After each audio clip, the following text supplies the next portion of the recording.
A1 archery hunting, 365, no off season. Buffalo, South Dakota with Rotier Outfitting. Well, Dad killed his mule deer a few days ago, and it's been very windy. So Ryan and I have been on foot trying to find deer bedded down in draws tucked out of the wind. We have found 4 good bucks all in the same draw and have stalked within 50 yards. A couple of the other deer are now on their feet, so I figure it's just a matter of time. I am waiting for the buck below me to get up. It's been about a half hour already. Here is the buck I am camped out on. I'm waiting for him to get up. He's less than 40 yards away, but he's hidden in the tall grass. Finally, he stands up, and as soon as Ryan gets the camera rolling, I shoot.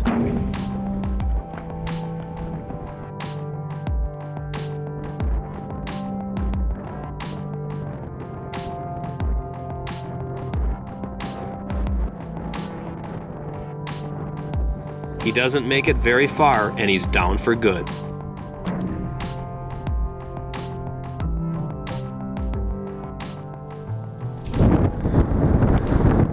Oh man, Ryan, he is beautiful, isn't he? You bet.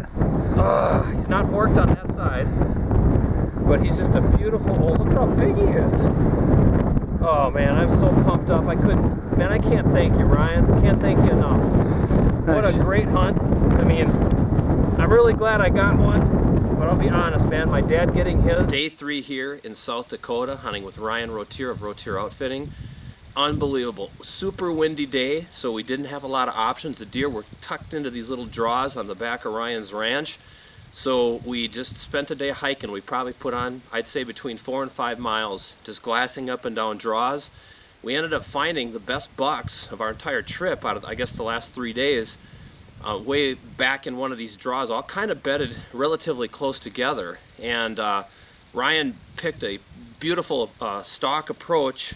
We kind of came around the back side of a couple of these little buttes and ended up right up on top of them. We were like 45 yards away before we got to, once we lost sight of them and probably traveled the last 3/4 of a mile, we came right up on top of them.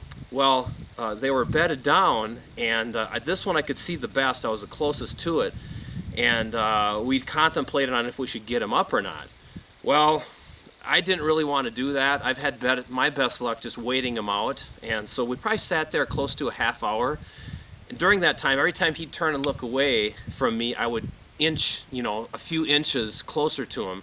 And over that period of time, I got probably, I figured I was about 36 yards or so. I couldn't really range him because he was laying in the grass, in the tall grass there. So eventually, a doe from our right, which I didn't know was there, I think Ryan may have known was there, knew something was wrong and stood up. And when she stood up, this buck stood up. And as soon as I seen him move, I quickly drew. I shot him. He was a little bit quartered toward me, so it wasn't the great shot angle, but I just kept it tight to the shoulder.